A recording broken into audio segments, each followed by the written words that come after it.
So my laptop is currently not working. So what we're gonna do this week for Dani's Dishes is apparently host it from the iPhone. I've only done maybe one other video from the iPhone, so we'll see how this goes. It'll be a learning experience for everyone. I'm trying to hold my arm up as best as possible, but from a lot of swimming this weekend, it's getting a little sore, so if this starts to drop, we'll really know why. But this week has been really good for the most part.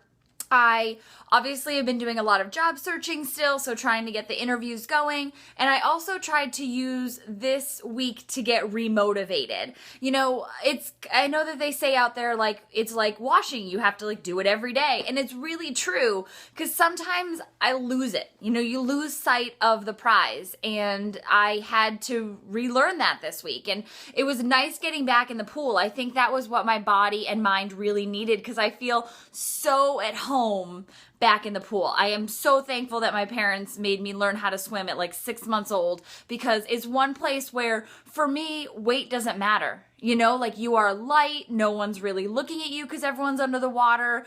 Getting into the water is tough, but once you're in there, everything kind of goes away. And I was actually using my X1 audio headphones so I could listen to music while I was swimming. So I was totally having a Disney rock out while doing the mile this week.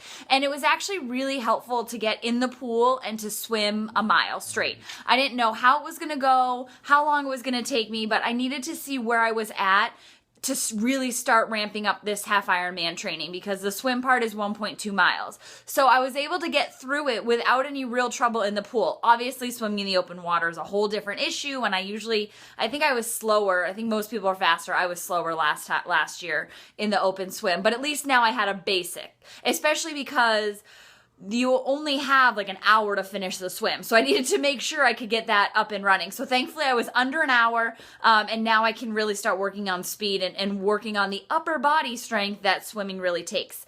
But the other thing that I was really thinking about this week was the use of the word just and only, and how annoyed I am at those words. It's really myself using them as well as people online. Oh, I just ran 3 miles, or I only did the half marathon option. No, let's own it. I ran the 3 miles. I walked the half marathon, and it was awesome. And it seems like we just keep taking away from the accomplishments, and I am 100% in that as well. Will say I only did it in, 5.5 hours. Well, you know what? I actually got off the couch and had the confidence to start to begin with, which is what we should really be celebrating. So I'm working really hard, especially this week, to get rid of the words just and only. So I pledge you to do the same. I challenge you to not use the words just and only this week, and really celebrate what accomplishments you have. I owned 3 miles today. I rocked out and danced for 1 mile.